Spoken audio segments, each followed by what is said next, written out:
can party all night. It's the best of the best, best friend weekend. We can party all night. It's the best of the best, best friend weekend. We can party all night. Shout out the whole podcast crew. Everybody already know what it do.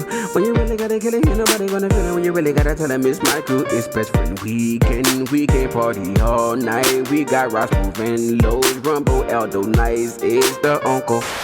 We all got our own little guilty pleasures. And me, just like the rest of y'all, I'm not no different. And like ever since I could remember, I've been funking with this particular little pleasure of mine since a boy. And what I'm talking about crime shows, not scripted, the reenactments. And with this just brings me to my next point. I know certain shit just hit the airways, the most sensationalized, the most gassy thing is gonna hit our airways. But god damn it, is it just me on these crime shows, the Love Affairs or the First 48 or all these type of things? You get what I'm getting at? Is it crazy how these motherfuckers never get away? Like, never get away. I'm talking about even with American Greed, how some of them boys got some fire fraud plans. And it lasts for about, 5 years, 6 years. But eventually, they get caught. And it just messes my mind up. And it's probably because they just show me this on the TV. Man, them boys never get caught. And I often wonder how, if I had to go rob a bank, you heard me ask for the dirty Band-Aids or the 40 Band-Aids. Or if I had to do a goddamn assassin hit. Man, how would I do that and not get caught? Knowing all I know, what I know now from watching all these shows. You gonna get caught. I say, whoa, welcome to the Best Friend Weekend Podcast. It's your man, Aldo Nice. It's your boy, Raj Move. It's your boy, Los, aka CAP. Hey, man, I'm telling you right now, I've been, I got regular cable, but I also got Blue TV, Mooka Vision, Diamond Vision, Mooka Tube. Shout out. But it's one of those things where it's like some, barely legal cable situation where you're able to, and look, holla at me, inbox me, I'll tell you all about it. Cheap, all the channels, pay-per-views, all that good stuff. Mm-hmm. But you set up your favorite channels, and most of my favorite channels are Investigation Discovery, A&E, all of these things that show true crime, true stories, true this, true that. Yeah, I'm with Rumble. That's all I watch. Like, sometimes I go on a YouTube deep dive on a whole wormhole behind those little shows, especially if they out of any place I know or been before. Especially if they have them in Shreveport or something like that. I watch them things for hours, bro. And the funny part to me is I be thinking the same thing. Oh, he should have did this or he should have did that. But then too, in the time, be like they not going to show you the ones who got away. That part. They're not going to show you that. Except for DB Cooper. DB Cooper is the only one, the dude who jumped out the plane and stole the money and nobody ever knows who he is. That's the only one I know of. And maybe the Zodiac Killer. Yeah. But they're not, it's very rare. Or the police. But other than that, they're not going to really show you. Police get away with it. They're not going to show you the ones that get away. I hate you. But they're not going to say this Rumble that showed up this week is my favorite Rumble. My favorite version of Rumble. I will say that I'm in the minority on this, and I don't really watch that much crime TV. But it seems as though that when I go to a friend's house, that's what's on TV. No doubt. I can predict it in the future that someone will have a crime show on. I think. Go ahead. I was just saying they wouldn't have so many stations if that many people didn't watch it. That's all. Exactly. I think it's because everybody be wanting to know, and secretly, if they want to do a crime, how could they get away with it? It's interesting to see what I would have done differently. You know what I'm saying? My favorite one is First 48. I just like to see how hard boys come in there until they tell them years. And then that boy it was Tony. It was except for one cat. I'm always remember this, man. Shout out, this podcast brought to you by Jay Harry. He was living in Atlanta at the time. This was 2008, or it might have been after that. It might have been 2011 or something, 12, sometime around then. I'm sorry, it was about 2008. I keep going back and forth, but it was about 2008. There's one episode of the First 48 with this guy named Benito Santiago, and I don't remember what the whole thing was like they shot up these people and they killed this husband and the wife, like a dude and his wife, in front of their kid, and the kid fingered him like as that's the dude who did it. And boy, they went to pick him up. His whole family was on the porch, like, nah, he ain't going nowhere. This was in Miami. He ain't going nowhere. Nah, blah blah blah. Man, they brought that boy in there, gave him that time. That boy was like, man, fuck him and her, and I should have killed that little girl too. On the I was like, that's the most. Me and Jason talk about that to this day about like, God damn, not everybody is got all the marbles, Los. Not of them running from them years, couldn't. Yeah, well, that's true. One dude I know, I ain't gonna call his name because he might get out and listen to this. But I went to high school with him, and he was talking to a little chick that was at the high school we went to. Nah. But he ended up he put up to the high school. I just watched Peppermint on Netflix. That might be he put up to the high school and let loose on her. Now, mind you, he my age. This was 2010. I know exactly what you're talking about. Oh, so she was in high school and he was like 20 like 27, 28. Yeah, about like 29, something like that, because he was older than me. But put up to, and shot at the high school, and he ran around Shreveport or whatever, and they pulled up on him like, man, why you do it? Man, she just can't be. He had a wife, kids, and everything. You can't be ignoring me like that. You just can't be ignoring me like that. Fuck this shit. Hey. Can't play with people like that. Yeah.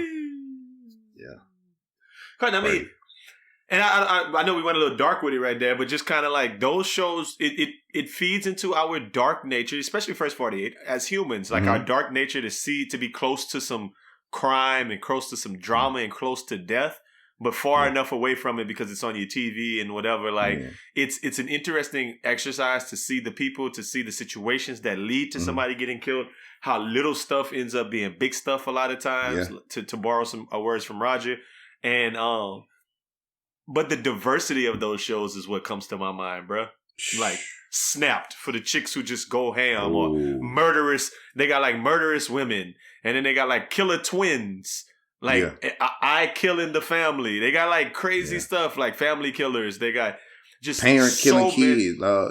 What? Killer Kids is one. Yeah, they got so many different iterations of these same shows. Netflix periodically comes up. You know what Netflix does? Just to kind of change the subject a little bit. They're true crime dramas, and I just think this about everywhere. Maybe not just Netflix. Another genre that is like one of my favorites is this person got sent to jail and they've been in jail for a long time and they didn't actually do it, and let's reopen the case and go and explore that for 6 episodes. I'm all about that type of shit. Yeah, that's super interesting too, because you be like, dang, you get to see why they end up going to jail. Like the DA and the police, they were lazy and they just say, you know what, this close enough, fuck it, you're going. Or they kind of matched or something. You know, they might have been to the house before. It's all kind of stuff they have my people going to jail, and they ain't had the money to get no good lawyer. And you know, the little court appointed lawyer was like, man, look, take these years, bro. Big facts. Big facts. Speaking of the legal system, man, I'm just gonna say this, man. My brother-in-law came home yesterday, man. Yesterday, as in tomorrow, but yesterday, man. That man came home yesterday, man. Yeah, man. It's a real thing, man. Right in time for Christmas, man. And if you haven't already, pause the podcast right now. You listen every week. You are our supporters, man. I know it's multiple ones of y'all out there. Just press pause real quick and go to YouTube and go ahead on and check out 16 Christmas Gifts for Him on the Best Friend Weekend YouTube. Subscribe to the Best Friend Weekend YouTube if you haven't already done so. And if you have already done so, still, whatever, I want you to bookmark that, smash whatever that you like want to do. Press like. I want to have more than a few likes. One time. Yeah, one time. And send it to... And twice would be a problem. Press it one time. Yeah, twice might dislike us. Go ahead on and copy paste, send it to somebody. Say, look, these are 16 Christmas gifts Best Friend Weekend is suggesting that you go out and get for your guy. Send it to your old lady if you're a dude. If you're a young lady, we did the work for you. Just look at it, and it's exactly what your guy wants for Christmas this year. You still got time. Go ahead on and check that out. And it's Best Friend Weekend, bringing that to you live and direct, man, like we like to do it. Bang, man. bang. And because you know what? More than anything, I don't like putting videos and editing and doing all of that and having 1 or 2 likes. You know what that would do? burns my boudin. Let me tell you some other things that burn my boudin this week. Man, the first thing that burns my boudin this week is personalized hashtags on Instagram. Facebook for that matter too. If you don't know what I'm referring to, but go ahead, Raj. How was that not in the early days of burning your boudin? I don't know. I've never said it. That's one of the largest ones. I've never said it. Huh. Yeah, I don't like that either. And I think the only reason you said that, why didn't that come up earlier, is because you wholeheartedly agree with that one. Conceptually, I was just looking at Instagram the other day, and somebody was like, hashtag minding my business, hashtag living life like it's golden. And then I went look, and I saw that on like the last 20 posts that they have. On the flip side of that used to be a thing, though. I'm thinking about this. That was never a thing in my life. But let me tell you what. Fat Boy Swag, Jet Setter. Yeah, that's hilarious. Hashtags are made for like for other people with like you know what I'm saying? Like if I post best friend weekend, it could be a general hashtag for people that are having a best friend weekend. And other people see, oh look what other people are doing on their best friend weekend. Let me do that.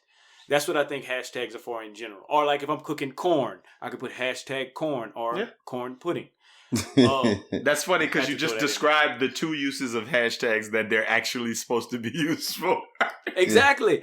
But what I will say though is I do like whenever people have like they got married and they got a hashtag, and so like those hashtags categorize that you were at the wedding. So if it's like from Roger to Green, I got you. Yeah, but that's not a good one. From green to yellow. Yeah, something like that, right? Trying not to get lost in this world. They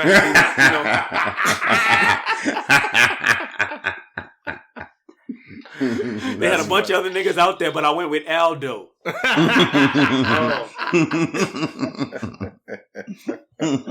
Those, right? Yeah. Those. I like those.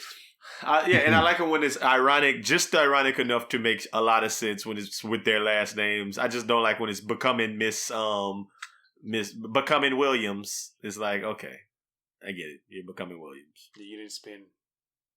Like, shout out to CNH. His was caught in trafficker or something like that. Like, I forgot it was something about as it should be traffic, which his next one's going to be the same thing. So, shout out. Wow. So that was a little wild, which is wow. But we're gonna let his next one gonna be his last one. Okay. I'm saying. Make your first one your worst one, huh? Your next one your last one, all that good stuff, man. But no, like I get it, but I just don't like when people do it for no apparent reason and it's not cool. Like when they just whatever. Some of them kind of are cool, like You look at celebrities like 50 Cent, who's like Branson Cognac on everything or whatever it is. Get the strap. That's a reason. Get the strap is his like LOL thing. Yeah. That's his personal one. Yeah. And the Branson Cognac is kind of a thing. But for the most part, he's doing that because he's a celebrity. I think it's the regular people thing that bothers Celebrities me. Celebrities can do that. Celebrities can create a hashtag. I got a homeboy, and I'm not gonna say his name, but Los, if you know, but Los is his name. But Los is his name. Los is not his name, but I'm saying Los just gave a description of somebody that did something wild in his hometown, and that's enough. I think is enough for him to get mad at. So I'm gonna do the same. I got a homeboy that got one that's life of a rich crack baby, and he's the only person that because I clicked on it because he's the only person that posts that. He does that every time. That's funny. I really don't click on hashtags like that. You got to get on the comments and the hashtags, man. That's where I'm on comments. I'm good. On Twitter, like on Twitter, whenever I have my people in my programs, like posting pictures, they always go to a hashtag so that we can go ahead on and click it and find it. When I go to these teacher conferences, it'll be like CS Educational Week 2020. And if you go to that hashtag, you can see all of the posts and all of whatever. And at these conferences, like they'll be like post using that hashtag, and then we're gonna raffle off something. And I didn't won things just based on using little hashtags. So I mean, there are actual uses, nerd uses, real uses. Not like, oh, shit. But I mean, obviously, I put hashtag Best Friend Weekend on every one of the posts on Best Friend Weekend. And I occasionally search the post Best Friend Weekend. And if I see somebody doing some cool stuff, I have like a copy paste message that's like, oh, I see you guys are having a Best Friend Weekend. Looks cool. DM us for collaborations. Yeah, or not even that. Like, if you need some gear for your next Best Friend Weekend, holla at us and check out the podcast. And it's just a copy paste that I'll go in messages. Yeah, that was a joke. So the DM us for collaborations thing happens under like if you post funny. Like if a girl posts a bathing suit picture. Oh yeah, that is collaborations. I actually, speaking of Chase, at one point, what a sea of H's people posted I posted a Best Friend Weekend picture in a bathing suit, and I reposted it on the page, and they went to the Best Friend Weekend page's post. It was like, DM us for opportunities. like, whoa, what are we talking about? I have nothing you want. No opportunity that you're looking forward to. Man, let me tell you another thing that burns my Buddha this week. Being in a relationship with someone who you hate their social media presence. That would burn my Buddha. And more specifically, it's a question. Could you be in a relationship with someone who you hate their social media presence? Or is it that important in 2020 where it's just as important as their real self that you see every day? So being a part of this podcast, we are very critical of people's social media presence. I could not be with someone that had a whack social media presence. Because if it's non-existent, then I'm cool. If it's promotional, then I'm cool. But if it's whack and you just posting memes all the time that ain't funny, like that kind of, then we just ain't gonna make it. I think it's another microcosm of little things mean big things. Like that you're not gonna be with that person, and it's gonna be bigger than just their social media presence. Oh, I wouldn't care if it was whack. Now, if you out there busting it wide open every time I turn around, now we got a problem. But if it's whack, I just wouldn't follow you. It's really simple for me. Now you out there busting open, making OnlyFans posts on there. I got your ass shaking on it every time. That's a problem maybe. But for you to have a whack one, I wouldn't give a damn. Yeah, I mean, I think not to team up with Roger and have a different opinion than Los. Now I'm fucking. We're not starting last week again, but I do agree with Roger on this one in that I've thought about that. Like, yeah, I get your point about the OnlyFans or whatever, but I think that's kind of an extreme. That would have to be something like, I mean, I'm not Sauce Walker. I'm not that confident in myself to be like, oh, my old lady could just be doing OnlyFans videos and shit like that. That's not a thing, but that's extreme. I'm just talking about, like Raj said, like whack post or like a whole, like posting 7 times a day with 2 likes on each one. But a whole, like following 10,000 people, only getting followed by 300. DC for life. Oh yeah, DC4L. DC4L. Just ain't gonna make it, baby.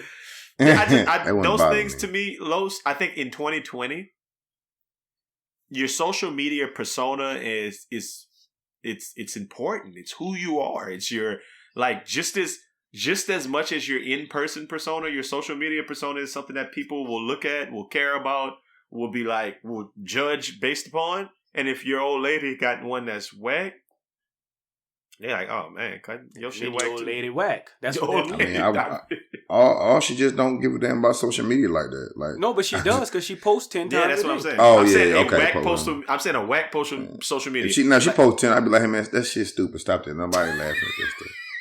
I'll say that, but it wasn't in a relationship. I just about you look dumb. Well, I'm not following you. Oh damn! I just wouldn't follow her. That might end the relationship right there. If you unfollow her when she posted 10 times a day, that ain't got nothing to do with me. Okay. If she look, it do have something to do with you. Stop lying, Los. If she wanted to have something to do with you, it got something to do with you. Now you ain't wrong when you're right about that. I think if I was in a relationship with someone that had an occasional whack post, like I'm saying, like a whack post every 3 months, I could deal with that. Yeah. I could deal with that, but I can't deal with a habitual poster, whack poster. Yeah, okay. I can't. But I mean, I could deal with. I just like I'm not following you because your page is absolutely stupid. So you're just gonna give us the opportunity to clown your lady in our group Long, text? That's, long, you don't want that. long as she not whack in real life, whatever. But she is B. She would be. There's no way you could be whack on social media and not whack in real life. I don't think so. She is Maybe. B. She is. She is. If you whack on social media, you terrible in real life. That's you got to be, because I think social media is such a reflection of your decision making. You've decided to post that, and it's stupid, and nobody likes it, and it's dumb. And why would you post that? Like, what if your old lady was one of the people who posted like those old people getting their arm caught in the machine, like stuff? Like, I would like, dog. Come on, man, it. what you doing, old lady? Or repost everything from the Shade Room. Well, everything they do, you post it on your page. I'm just gonna keep it 100. What made me think about this was somebody I know, and they dude always be posting like, man, why y'all voted for Biden? Like Hotep shit. Like, why y'all voted for Biden? He ain't nothing but another cracker who going blah blah blah. And it's all, I'm like, you're a professional woman who interacts with multicultural people, who has a name in a certain industry. And you over here connecting yourself and tying yourself up to somebody who sounds like a stupid ass, a dumb hotel on How many likes social he media. He gets like, he'll get like maybe on, this is Facebook, I would say about 20 likes and then like about 20 comments from other hotels who are like, yeah, man, that's real. Oh, well, his shit popping. 20 and 20? 20 and 20 popping. Nigga, nothing is popping about 2020. 2022. So 2020 is popping. 20 comments? I don't disagree with y'all, but popping don't necessarily mean live. What I just said is the thing was who you hate their social media presence. I don't care how popping it is. I hate it. If your girl was 10 well, maybe she don't hate, but she don't hate it though. Man, in real life, when I ran it with her, she like, I don't like it. I hate it. Oh, my bad. He just be saying that for online. She sound like you, Los. When you just maybe if she was smart, she'd just flag his page every day. Right? It's inappropriate. Just flag it so they take it down. That is funny, dog. I think it has so much to do with decision making and a reflection of you as the partner. If your partner is, I think that most couples post similarly, especially if they follow each other. I think your posts are going to be similar to one another. I think so. Like the types of posts. Can you imagine a 2-household habitual poster? Like, wow. Everybody in the house. But at least they're the same, though, right? Los? Yeah, so they wouldn't hate it. Jesus Christ. That's a lot of internet. That's like if, what you call it? If Joe Battle lived with.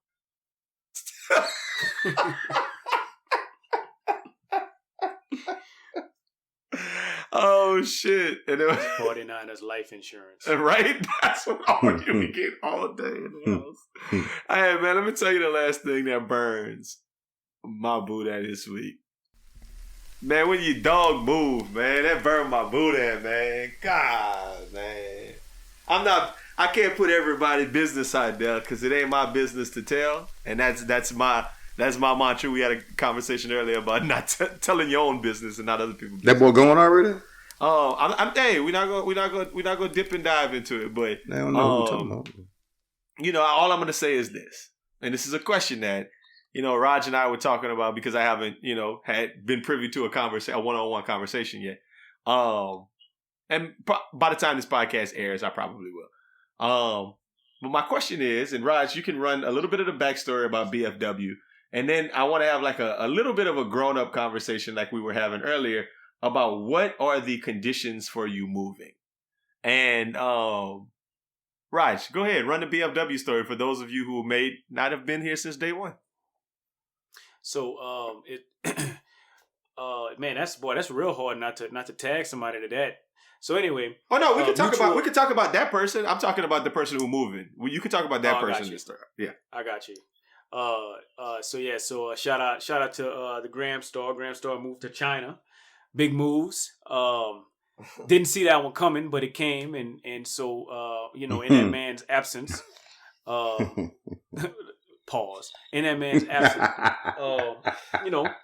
I found a new best friend that I didn't know. I didn't know was out there, but was right under my nose, and so we started to everything can't be gay, God damn it. I wasn't even talking about that. So yeah. So anyway, we was we just traded cities. Hung out. Traded cities. Okay, no, stop.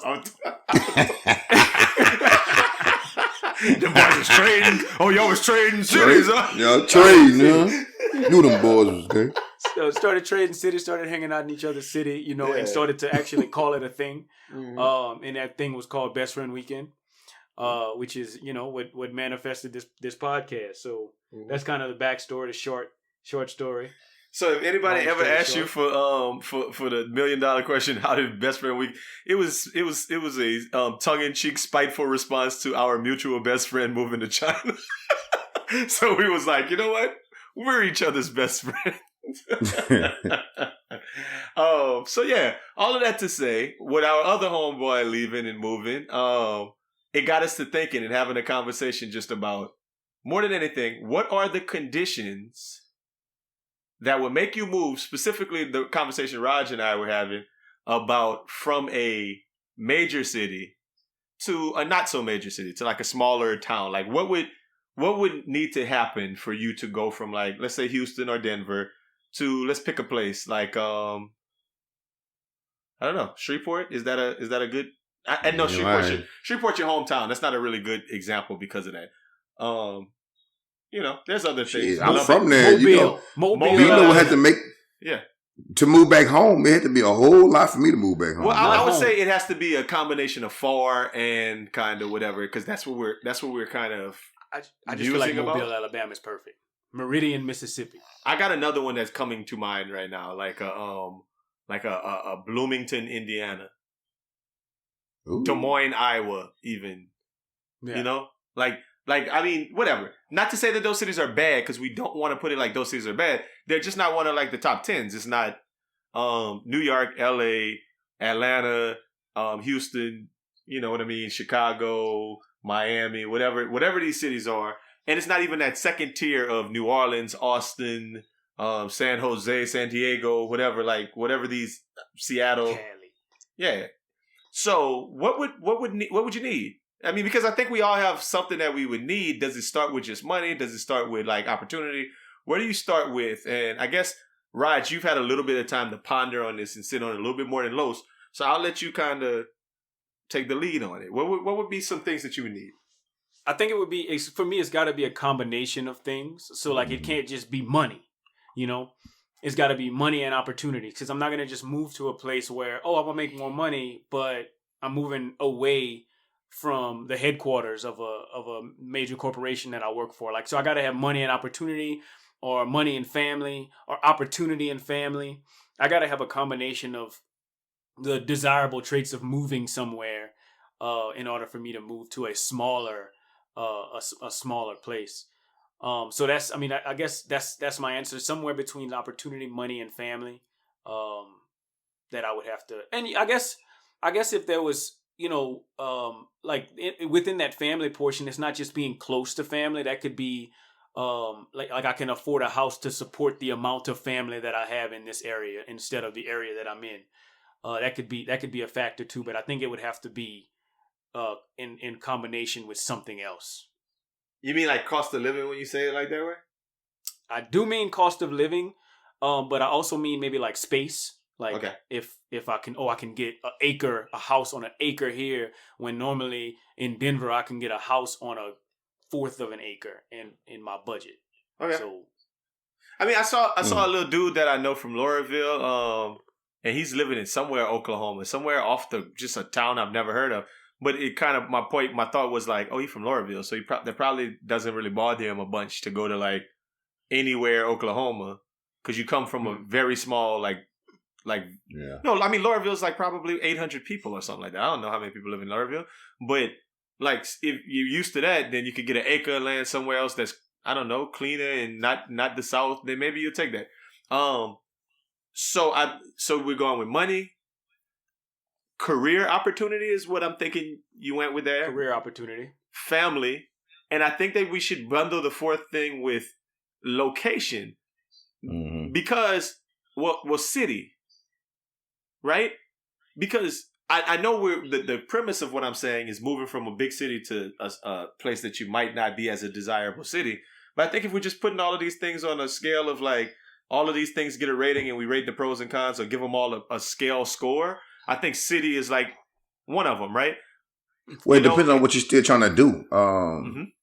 If you just gonna be a regular dad and just sit around and chill and you do regular people stuff, city, if you like, say you're an avid golfer, or your biggest thing you want to do is fish, right? You're not, but you're not a real big town person. Like you don't really get out and so leave this type recreational. of thing. You're saying recreational? Yeah, like so. I'm just saying that's who you are. You may be a homebody.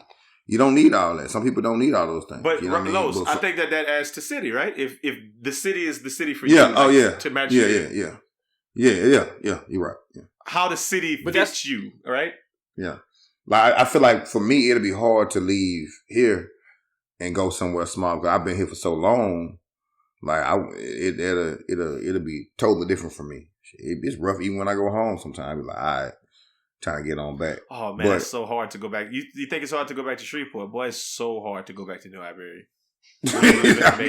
Raj, I know you're feeling it now. Probably the first time in your life feeling it to this extent. Whenever you go home.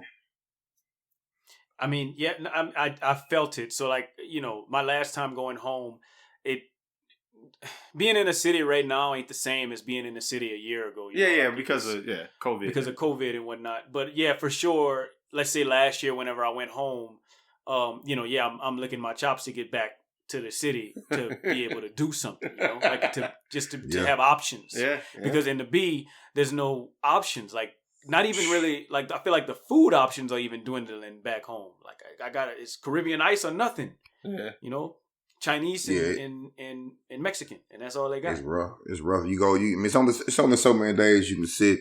It should be closed early. In New Iberia, it should be closed early, too. Like I'm talking talk about, with like, your folks and stuff. Like McDonald's closed at 9. Yeah, you be like, hold on, man. Ain't nothing but, it's 9:30. Why Southern Classic ain't open? Exactly. Yeah, it's a little different, man. So 3-4 days, you be like, all right, mama. I think you put more depth to the idea of location, because I think it needs to be like location and how that fits you, and I think it's about like hobbies and just kind of lifestyle of the area, lifestyle of the area of the city is, I think, a big thing. Because and where you came from, you're right. Yeah, I mean, because like let's say you're from. Let's say you from Houston. Mm-hmm. All your family's there. Mm-hmm. You like to go out to to bars, black bars, and do whatever and stuff like Prospect Park. That's like your favorite thing, and mess with a whole bunch of and have a whole bunch of little stuff going on in these streets, like Houston, and your family is like. Oh, I already said your family. You're in oil and gas, so like that's. Here, and you got a good job in oil and gas, and then what's the fourth thing, Raj? You said and money, right? And you're making a bunch of money. Then Houston might be a 40 out of 40. Like each one of those in a scale of 1 to 10, it might be a 40 out of a 40 city for you, right? Yeah. But if you take away one of those things, like, well, my family's kind of here, but they're not here, or maybe I don't have the opportunity here for growth, or I'm not making a lot of money, then you can maybe say I can move to Jeanerette because I like to fish, and that's the most important thing. And it's further away from you don't mind. Yeah. Or you don't mind. You like you can deal with it, as long as whenever you get out, you can make it like distance too. So if I can make that drive back to Houston and still turn up, however my little schedule go, when I'm making that big money. When I want to go play with that big money and spend it, and come out here and have a good time. If I can still get out here in under a certain amount of hours on my driving, absolutely. Then that could still be a thing, okay, because sometimes they had that 2 weeks on, or they go for a month and come back a month. Yeah. So I think with it depends on whatever your career is, and if the pay is up there, where the opportunity is there, and you're moving up in the company or whatever, and the money matches, man. Like we were talking about Austin as like just a city. Like if somebody moved to Austin, if one of us had to move to Austin, I don't think that'd be such a culture shock because you'd be like, oh no, that's like. Hour and a half, 2 hours away. Like you're still not living in Houston, and it's not the best thing. But you can get back and forth. Like it's not. And like I'm coming to Austin though. I'm coming to Austin. Boys is in Austin. We pulling up. So it's a thought exercise because when I was having this discussion, a lot of people only bring up one of those aspects. You know, we just talked about lifestyle of the city.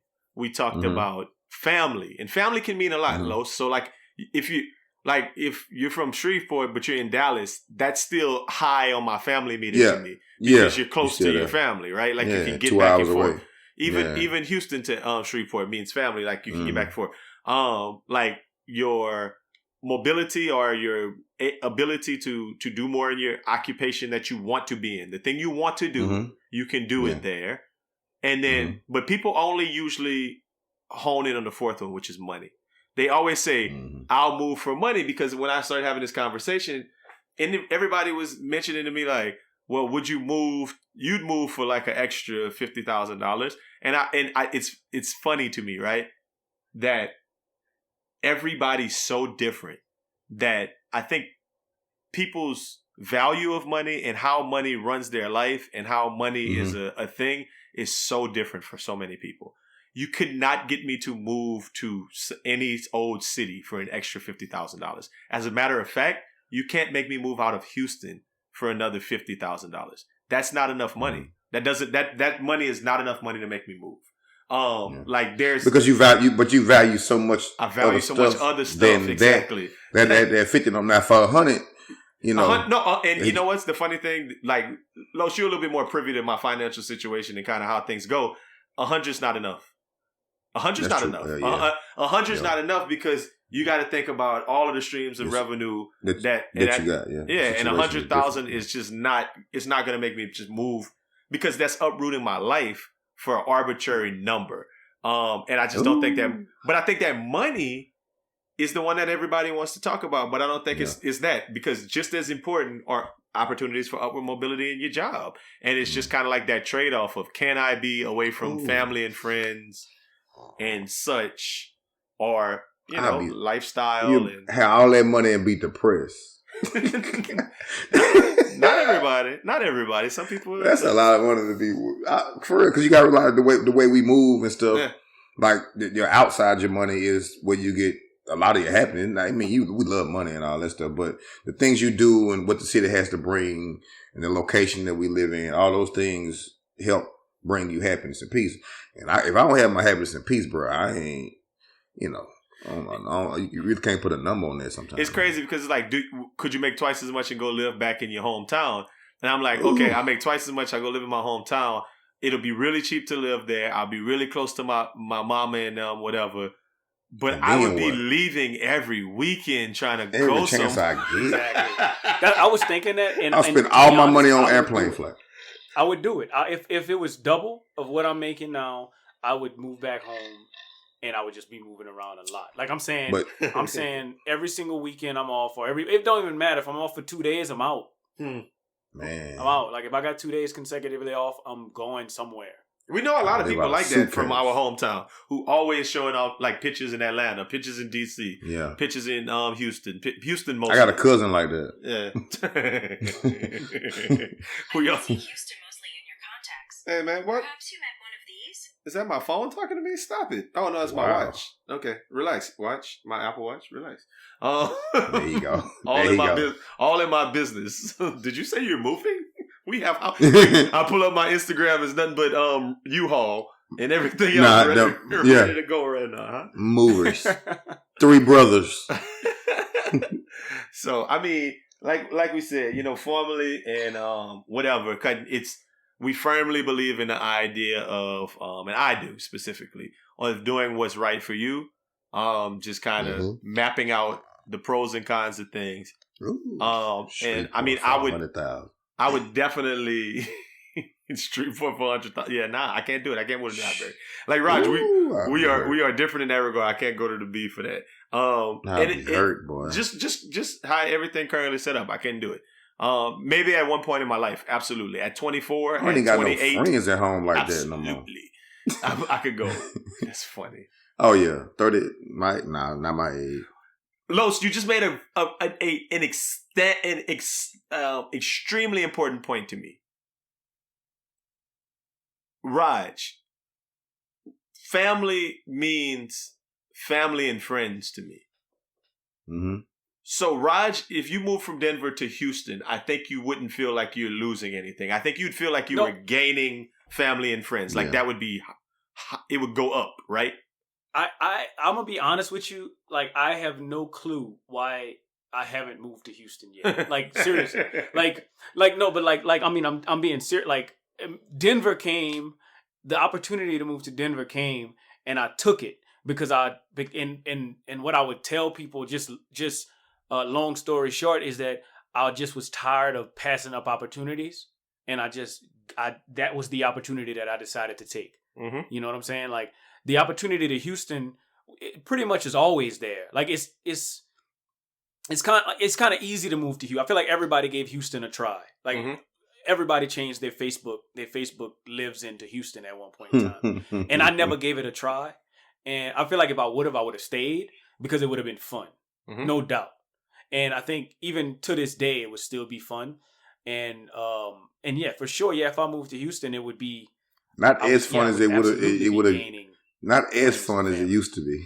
Yeah, I mean, like in regards but to it would still be. It would be more fun. So I have friends in Denver, right? Mm-hmm. But like, I don't think that I have like the level of friends that I have in Houston. So like, if I would have moved to Houston, I would still have friends, but my friends would be on another level. Like, to say that they would be family. Like, I would legitimately have lifelong friends in Houston. Yeah, I mean, the thing about Houston is we make it a point to build community. Like, we talk about things in regards to where we're going to be living in the next 10 years and the 15 years and who's going to live in what part of the city. And we make it a point to every Sunday have traditions where we go watch the Saints on a certain day, or we'll link up for other events or smoke some cigars whenever. Like, we'll have events that we kind of plot and plan as friends that become family. And I think that, Raj, when we broke up all of those things, and I know this isn't like probably on the front of your mind, like it's time for Raj to move. But just kind of considering the idea, I think that city, Denver may fit you better than Houston. Like, with all of the things like you like to do, like flag football and just kind of outdoorsy and being a little bit away from stuff. And I don't know, just kind of like the way that Denver moves. I think you might like that. But I think the family aspect, when you put it down, I think it would be a lot higher ranked in Houston than Denver, family friends aspect. And then it would be bought down to money and chance for upward mobility, which in your profession, I think you can do things in different places. So I think that it would be an interesting, just like talking piece for you. That's a great point. That's a great point. I think Denver really fits him. But what's cool about Denver, Raj, in like the big picture, is that you moved to Denver. You didn't move to like somewhere that's off the beaten path. Because a thing to consider is, if you're a certain driving distance away, it's almost better to move to a bigger city that just has a close airport. Like, Denver is fine because we can just fly there. But if you had moved to, like, I don't know, something closer than Denver, but not close to a major airport, it'd be hard to go to Lubbock and see you, which is still in Texas. It'd be harder for us to go hang out with you in Lubbock than in Denver. But I mean, like I said, if the opportunity was in Lubbock, that's the opportunity. Like, that's where it is, and that would be like a high thing. But it's cold as hell out there too.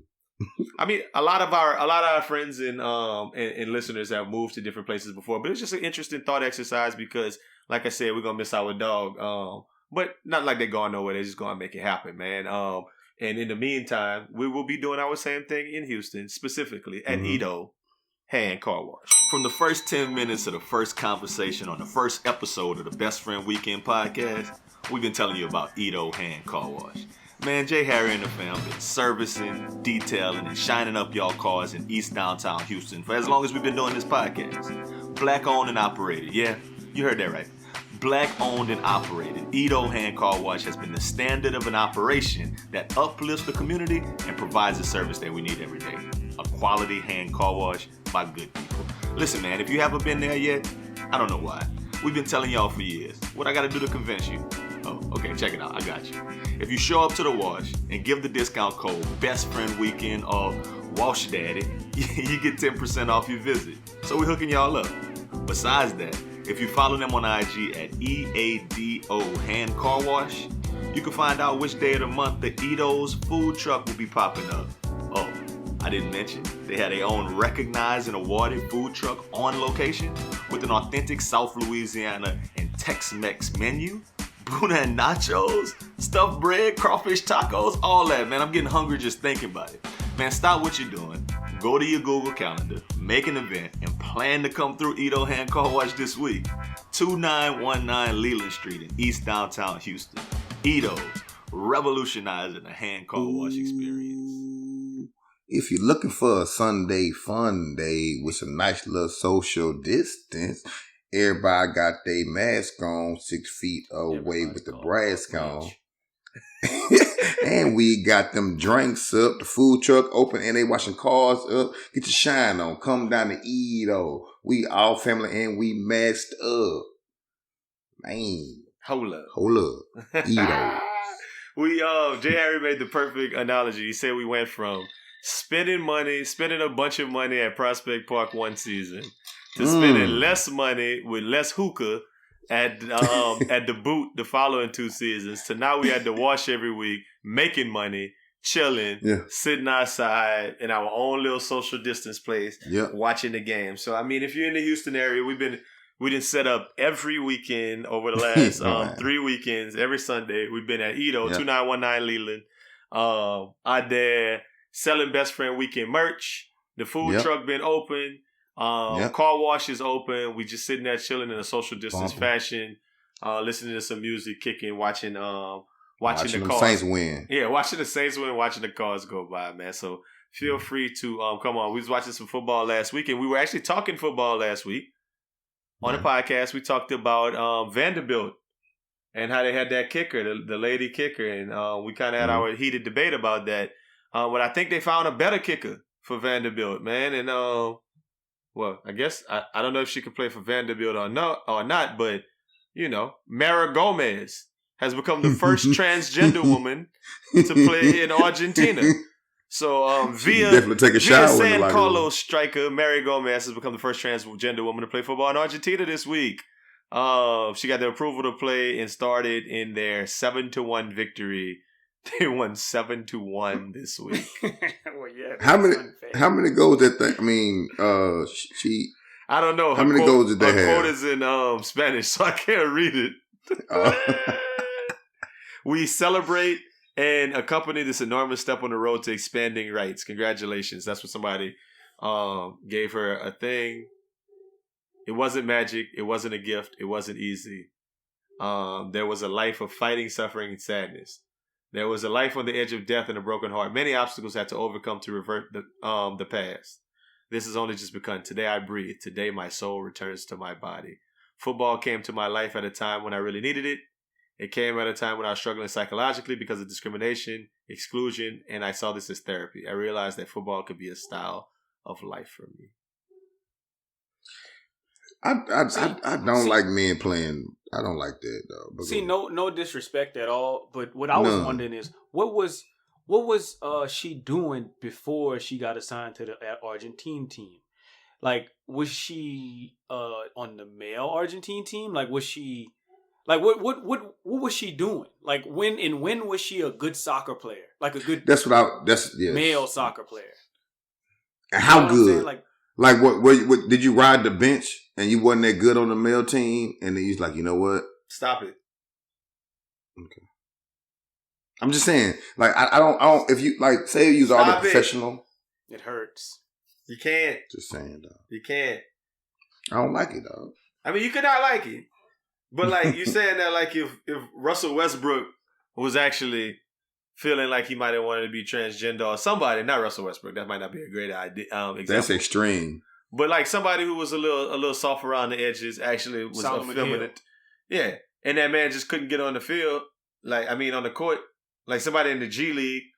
And that man just said, you know what? Can I go to the WNBA? Like you said, Raj, what you thought? You thought it was just a movie? Yeah, I thought Joanna Man was fiction. Obviously not. Evidently, it is not. I honestly wouldn't have any problem with her coming kick for Vanderbilt, though. No, I mean, no. Well, we don't know how good she is. You're just like Los. You don't think? Okay, I'll be I'm asking you a very serious question before you go there, Raj. Okay, Just I'm very. This is dead serious anatomy question. Would you believe if the coaches said, no, she is the best kicker on campus at Vanderbilt? Would you believe that? That's hilarious, Gun. I would I believe don't- it you don't- more so than Sarah Fuller. Okay, that's all I needed to know, okay? That's all. Not me. I'm not It's- saying Not me. I would believe it. I but got, I'm- my, Why? my question Why- is, was she good before? When you took the S off, I was she don't know, good? bro. I don't know. We don't know the answer to that. But my thing is, So- I would be way so more I- inclined to believe that someone born a man could be the hardest kicker Dang. at So the you think school. men are? So you think men are better than women? Wow. Let me tell you something. I guess I think this is an easy. I think this Not, is an not easy all women. I mean, not all fix. women.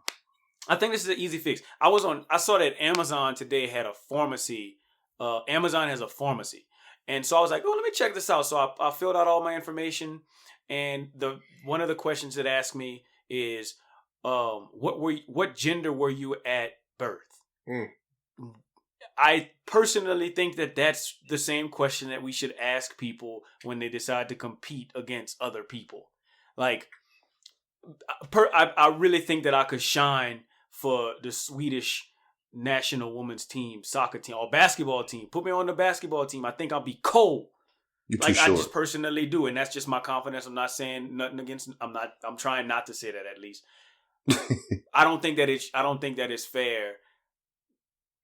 Men and women don't bowl against each. There's an LPBA and a men's PBA, or a PBA and an LPBA. Like if you get, I don't know. I'm trying to make. What's a point crazy there, is and I think that I was trying to think of sports, Raj. That is probably one example I could think of that men and women are on an equal playing field. I wouldn't mind if women played in the men's bowling championship. but like, they don't. Yeah, that's true. they don't. But they don't. That's what I'm saying. Cornhole. Well, no, they don't play each other. Yeah, cornhole, they could be in the same cornhole. I'm with it. Maybe Yeah. not golf, Yeah. because I think that, there's Men shorter stronger tees hitting and stuff. ball. Yeah, Yeah. stronger Yeah. hitting the tees. Yeah. That kind of But I mean, if she gets to play from her own, see that, because you think about if a man plays from the ladies, if he's good, if he's decent, that gives him an advantage. In what sport? That's my thing in golf. Yeah, If golf, he gets to golf, move up on golf the they team. need- yeah, So golf my they need my to thing is, even in soccer, you made the ladies team. I just need to know, were you on the men's team? I don't Oh, know. Absolutely I not. don't know. That would have been that would be a huge story. Like if Well, then that's But what I don't like that she? though. Yeah. Cutting, So you just playing- was regular. it's a regular Decent. dude in a mural. Cutting, he was outside playing just So now you got to go get good and go. I don't like that. That ain't fair to the. in the words of Raj, Cutting, like one or two of the guys probably who are a few of the guys who hoop with us at Hollop on Saturdays could probably go play in the WNBA Yeah. right So now. cue that music up for. MVP Los. Yeah. This podcast is brought to you by Los, aka CAP, would probably be the MVP in the. I'm betting on it. Yeah. In the G League. Oh, no. In the The girls' league. The girls. The girls' league. Yeah, man. I just that's crazy, man. I don't like it. you know what I want to know? I want to know. Do they still? I really want to talk to My someone. mind, wow. Like I really want to talk to somebody that's like that's really passionate about this. Like I really would love for someone to like chime in on the comments or something like that, just so I could understand how this is Yeah. okay. Yeah. I Yeah. really do. Because I just don't see this as I personally, the way that I was raised and everything, I don't see that this is okay, and I want to understand. It ain't about the way I was raised. I just think it's not fair. You still got men's strength. You know what I'm saying? You you still. I understand that's what you identify as that, and which is fine. I don't care nothing I about get that. the physics of it. I'm I just wanna saying- understand why it's okay I think we all understand the physics of it, and we can't ignore it. But I want to Yeah. know why it's okay. That's what I want to know. Yeah. Because From a of mental our perspective. culture right now, because our culture is Yeah. such that we want to be accepting of people's, like the same reason why Raj on the one podcast you said under somebody's name and said his, her, she, him, he, her, whatever, like their pronouns, pronoun. gender Their pronouns, pronoun, and yeah. stuff, like Mhm. that.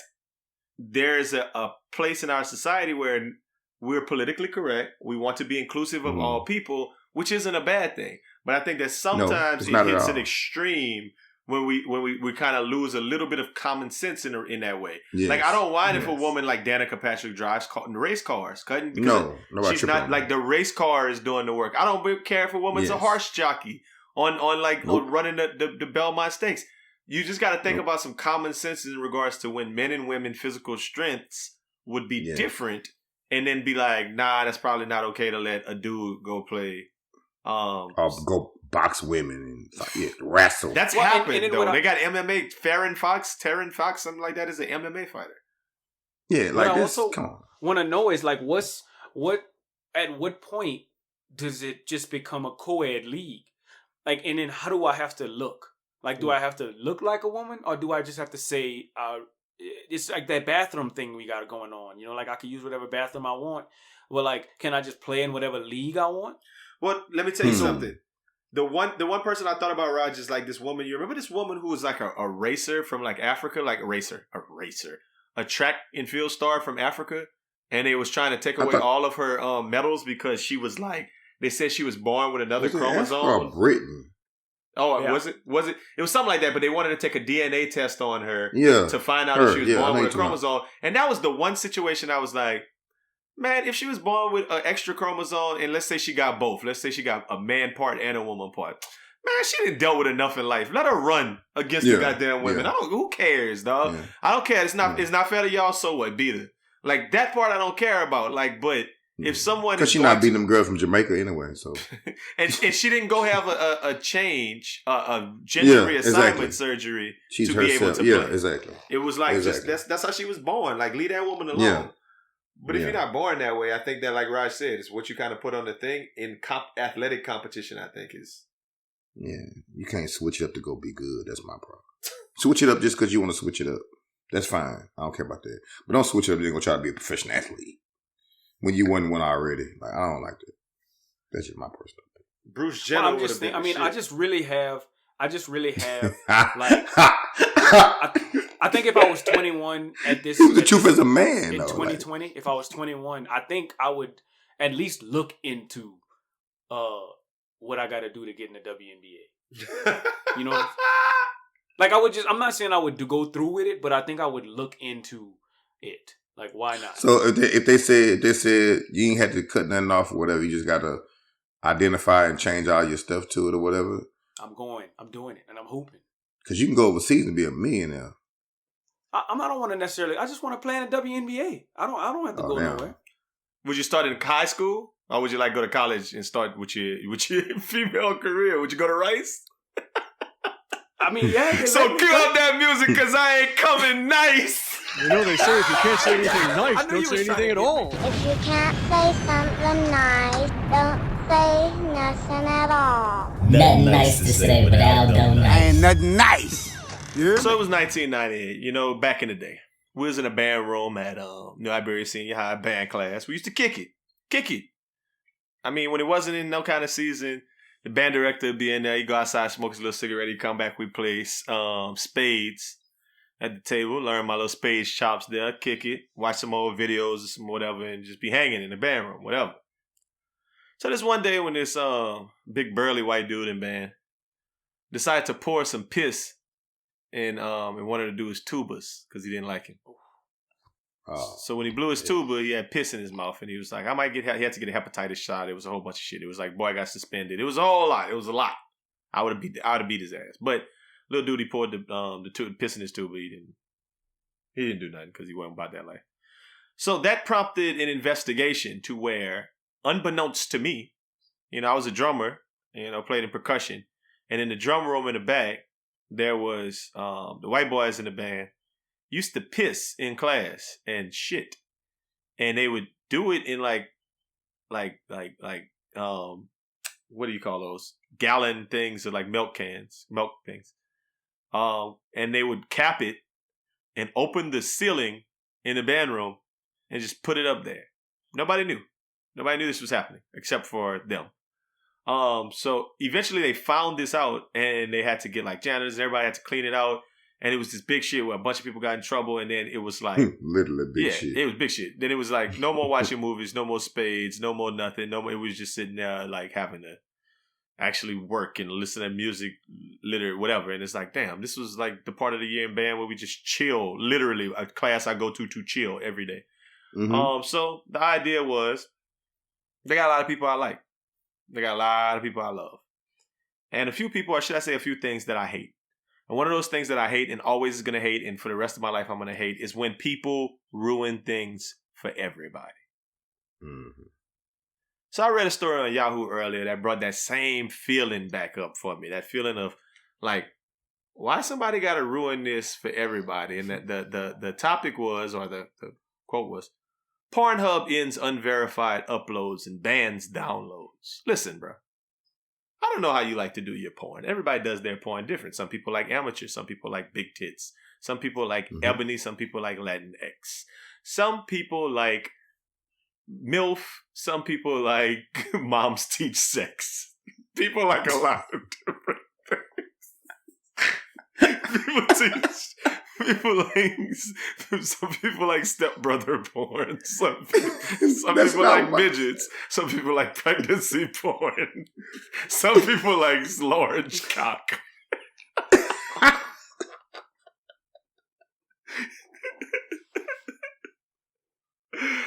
No matter what you like, man, it is what it is. But amongst like a bunch of changes, Pornhub is making major changes, basically. And it's ending uploads from unverified users. You have to be verified. I guess you gotta have a blue check and a blue ball to upload to Pornhub. And bans the ability of users to download like a large percentage of their content. And you know, it's part of a transparency report in 2021. So all of this, in like I said, depends on how you like to watch your porn and whatever. If you like to watch it on your phone, if you like to stream it to the TV, if you like to turn it on your TV, if you like to watch it on your Fire Stick, if you like to watch it on your computer, your work computer, your regular computer, if you like to watch your porn, however you like to do it on your PS5, whatever, right? You can't do like you want to do because they are highlighting how, how Pornhub is not enforcing, has lax policy and enforcement of child exploitation. So that's really the reason that some people want to sit up there and look at some boy ass and some little children naked running around playing or whatever they're doing, disgusting people. And now they're ruining Pornhub. So all of that to say, pedos, go find your own site on the dark web somewhere. There's many of them. And just in the corner, go download your, what was that, Discord or whatever little apps that are hidden, and figure out how you're going to do what you do and stay off of these children, whatever. Because I ain't got nothing nice to say about limiting my access and ownership of the unquestioned leader of porn repositories. So I won't say nothing at all.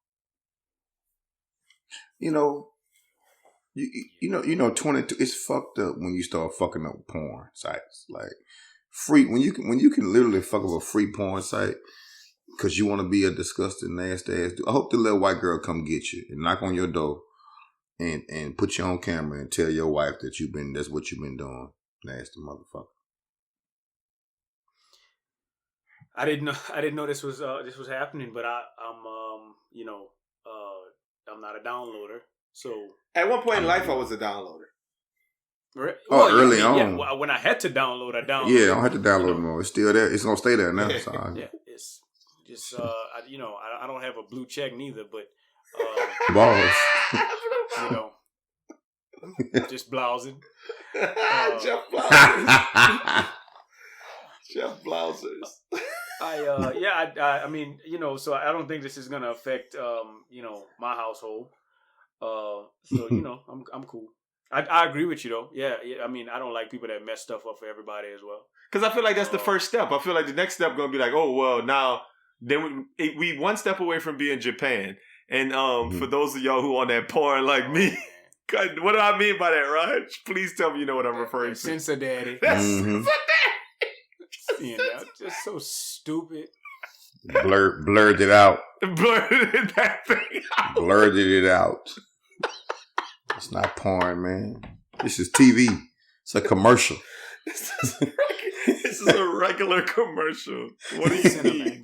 What do you mean? No, that's ABC at the halftime of something. Oh, wow. Y'all are ridiculous. Yes, we are one step away from being Japan. That's gonna hurt. Can't look at it. Condom daddies on flicks. That's what we one step away from. Everybody got to wear a condom from now on. Like, I mean, I'm gonna have to go back. I'm gonna have to go back to my daddy's stash. Give me a VCR. What? I'm not gonna say. I know. So one day, me and my daddy was like recently. I was sitting over here telling him how I used to steal his stuff, and I was like, I got something in the room. I don't know if you were looking for your old tapes, but I got one of them in the room. Got two of them in there. Black action, big butt black action 3. Sure do. Lifestyles of the black and the famous with the long tube socks with the black stripes. Yep. With the hairy cooch. Yep. Anyway, man, we one step away from the foolishness, so don't ruin it for everybody. Just don't. Anybody got a VCR?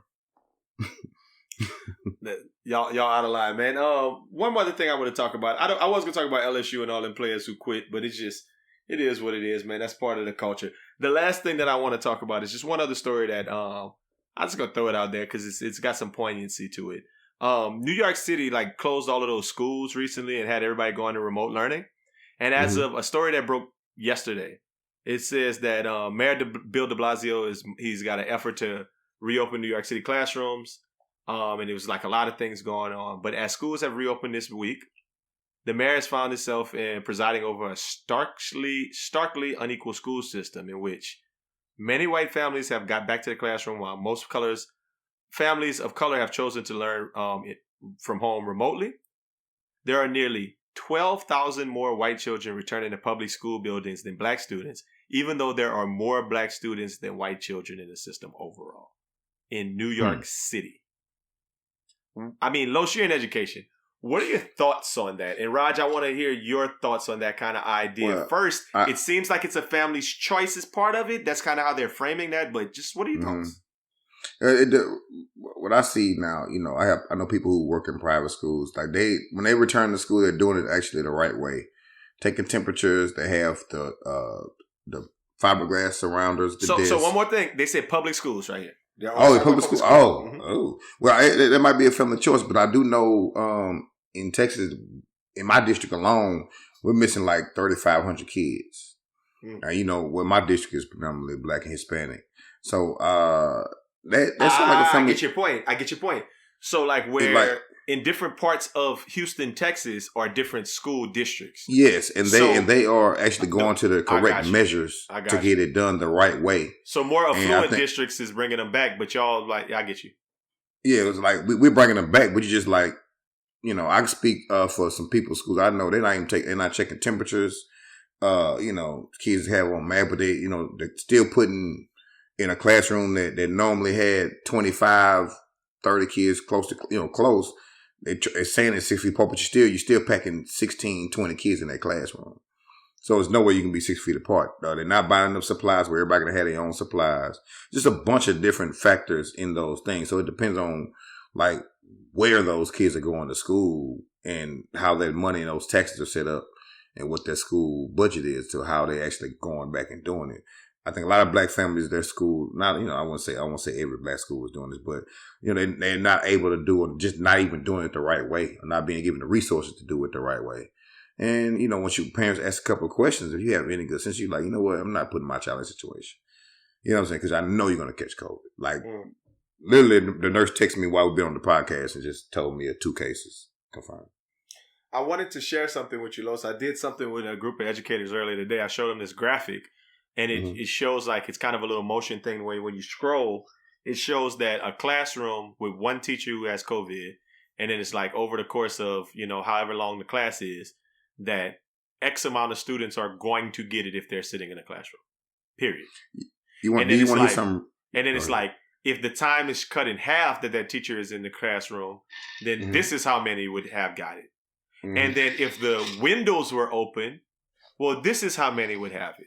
And if proper ventilation techniques, so there are a lot of different things that even if you have COVID, yes, you would be straight if the class length was shorter and if they had proper ventilation. But school, it just ain't. That's not a priority. Yeah. My idea of school, just of a high school or middle school, does not have windows. So, but that's dope. I never thought about that because like I never had windows growing up going to school. They don't have them now. Even newer schools don't. Older schools had them. And then they might have windows, but they don't open. You know, they don't open. And like now, you know, now they're actually letting the district's HR handle how they deal with that, right? So whether you actually quarantine for 14 days, now what they're having you do is that you taking, like, as soon as you find the kid has it, they have the teacher go take a test, and if your test comes back negative, like as soon as you find out, take the test comes back negative, they bring you back to work. And sometimes they keep your kids quarantined, but they bring the teacher back to work. And sometimes even if you are a specialist teacher and they say you're only in there 45 minutes in there with that child, they don't even quarantine you. They tell you, oh, you can go get tests on your own, but you need to be at work. But so then, I mean, you're exposed and teaching kids all day. You know what I mean? Like for every 45 minutes, you get a new set of kids. So it's spreading like wildfire because, number one, they don't have the coverage. So if they actually quarantine people like they're supposed to, you won't have coverage.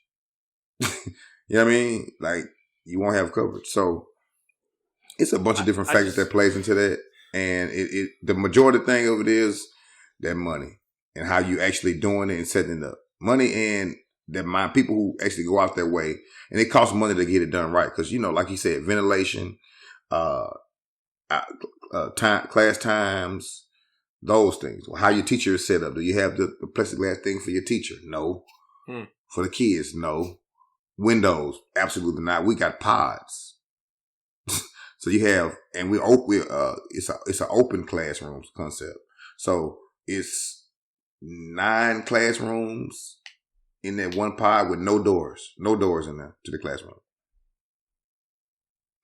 I just think I'm sitting and I'm thinking, I'm just like, if I was private school, public school, whatever it is, but just in a rich district, a well-off district, like what am I supposed to do if I have the means to go back to school? Like, am I supposed to just suffer with the rest of the districts, or do I share some of my resources? See, that's the thing about it, Raj, is they call them like independent school districts. So they all kind of can do what they want. Unless there's an edict, like in Houston, like by the Harris County judge told all of the schools that they couldn't open at a certain point, even when some wanted to before Labor Day. Mm-hmm. I just want to add that to what you were saying, Raj. Yeah, sure. I mean, I still think that goes into it. I think, independent seems like it has like a little bit of a private feel to it. Does it not? Yeah, I mean, it is based upon where you are. Yeah. And so I'm just wondering, like, if I'm in one of those districts and we have the means to open and there's no, court order or anything like that for me to open or not, I just could do whatever I want to do. And why wouldn't I open? Like, I get it that other people are going to suffer and that sucks.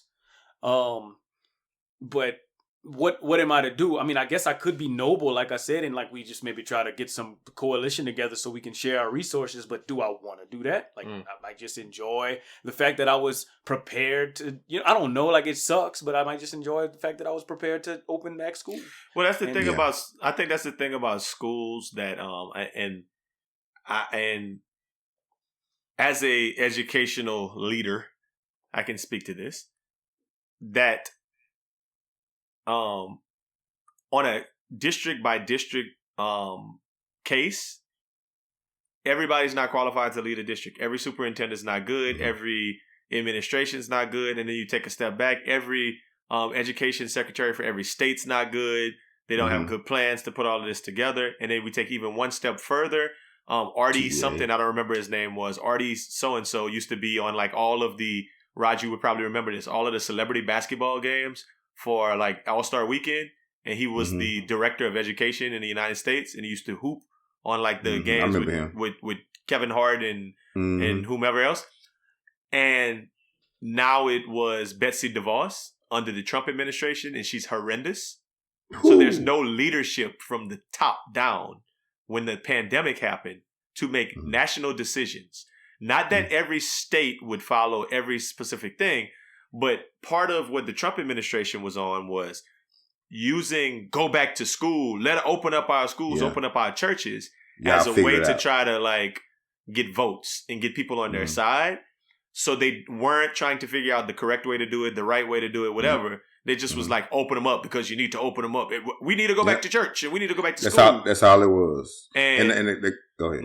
No, you're right, Los. And it's this is what's happened because of it. Yeah. The crazy part about that was if you know when you start like say the superintendent's asking questions, the state they asking questions. Everybody's getting a whole bunch of I don't knows. I don't know. So how is it going to look when you ask a question in a meeting? You're in a meeting asking questions in a district meeting, asking questions. Superintendent, I don't know yet. He's the leader of our district. I don't know I don't know. So I don't know. You know what I mean? And now things are changing because you know the numbers are ramping up and we don't have a coverage for teachers. You know that's out and they don't want to send kids home because the state is saying, well, you don't have them kids there, we missing money. We not gonna get paid. You know, your district won't get that money.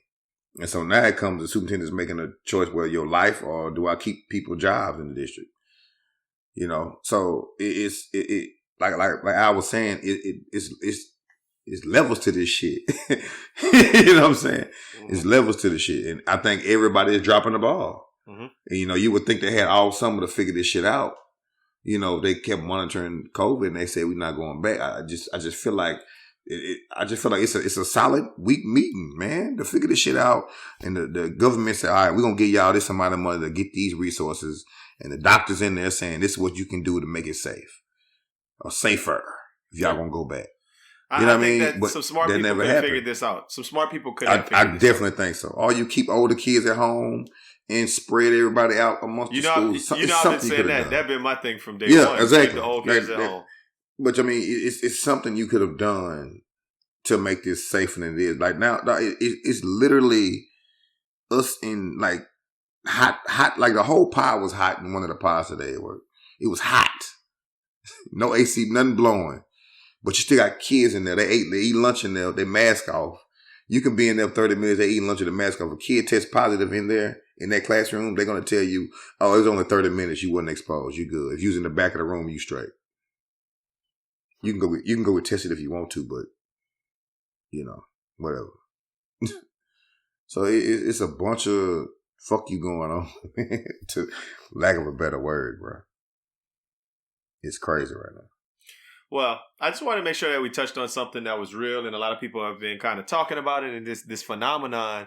And I mean, I know we kind of veered away from just that disparities amongst African American students and white students in the school system, but still, it's still an interesting talk about how the current state of our schools with COVID and what should be done, what could be done, and hopefully when we have a new administration in there that things start to change. Write your local senator and politician and ask them if they want me to be the education superintendent, czar of the United States. I'll go ahead on and do it. I already called him. I'll move because that's for that position. I love when you come back to it. I'll move if they don't even need to give me no more money, but I'm gonna lose my family. But hey, it is what it is, man. I can fly out every weekend if they give me enough money. Hey, man, until next weekend, man. Y'all have a great weekend. Bow. Make it a best friend weekend. Go to YouTube and look at our video, and we are out. Ding! Smash your like button.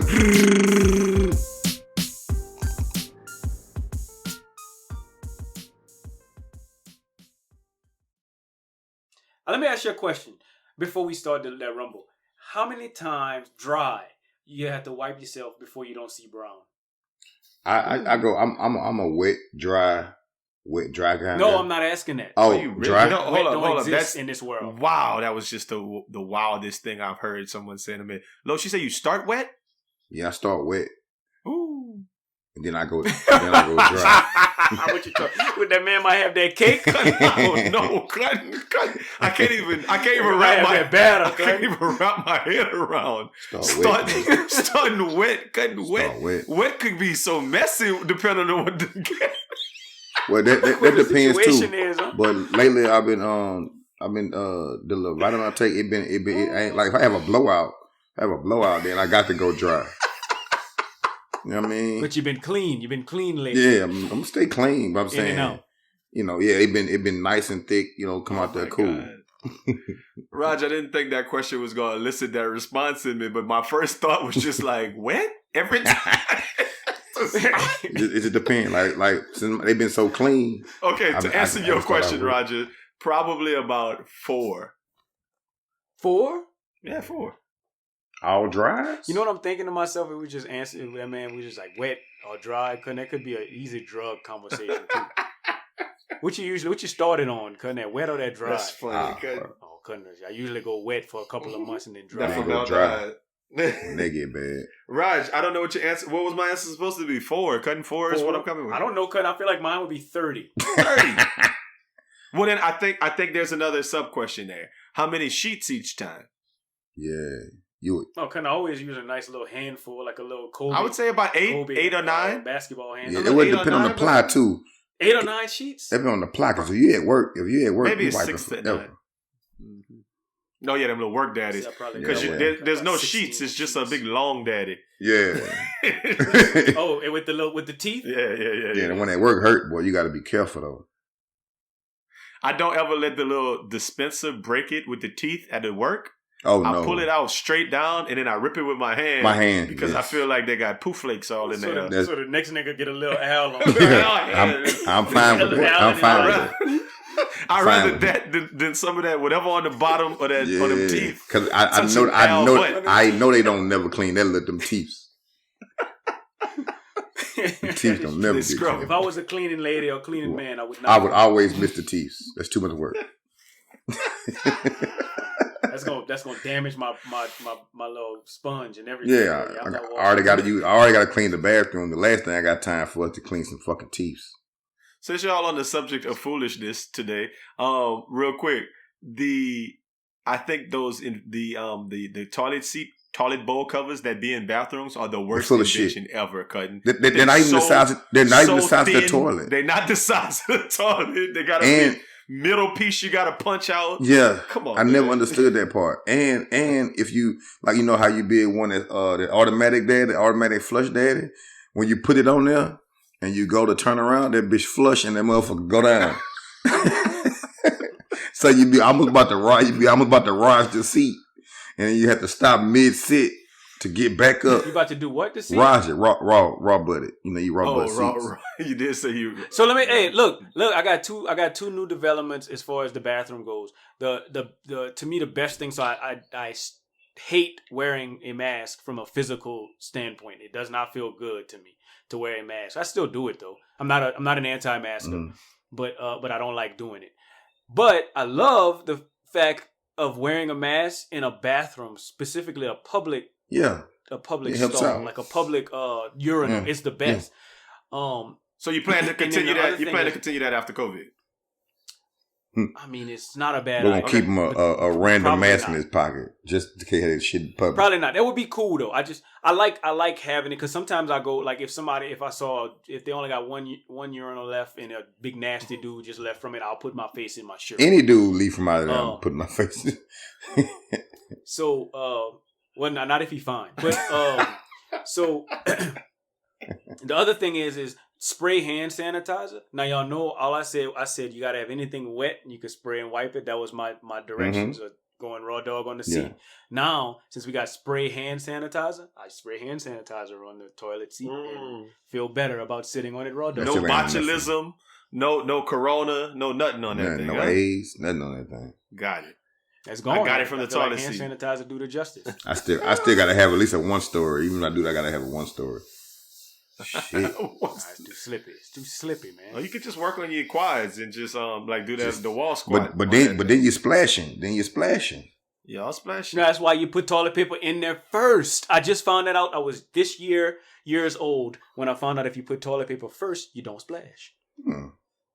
How much? You found out that's from somebody who ain't shit because they put all that toilet paper and be wasting people's toilet paper at their mama house for years. Yeah.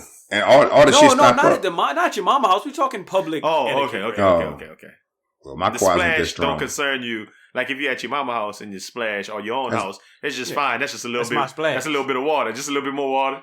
Yeah, it should, They make but that wet it's process a little easier. So we all go wet first. That's fan. I was also You ain't gotta waste a wet daddy. year, You already this year wet. years old. Shout out to my partner Tanner. Just he purchased a pretty like a $200 bidet, and he said he didn't have some messy situations and tried to wipe himself after, and not one piece of brown is on that piece of paper. Oh, So shout out to him. I am in the market for that eventually. Oh, I actually got a little midget at the house that come in there with a little mini little one of them things that you use to water pick your teeth. Anyway, I was about to say one of them little birthday water guns. There you go. Super soaker. That man pumped No, the little kind, the little kind of them little birthday ones. You got to move the little white thing, put water in there, and then close the white thing. Not that pump. Not the pump. That's a little much. Yeah, anyway, man, you heard last week. Well, I'm going to who shall not be mentioned came to the text group talking about some. Hey man, why y'all never told me about 2 girls, 1 girl?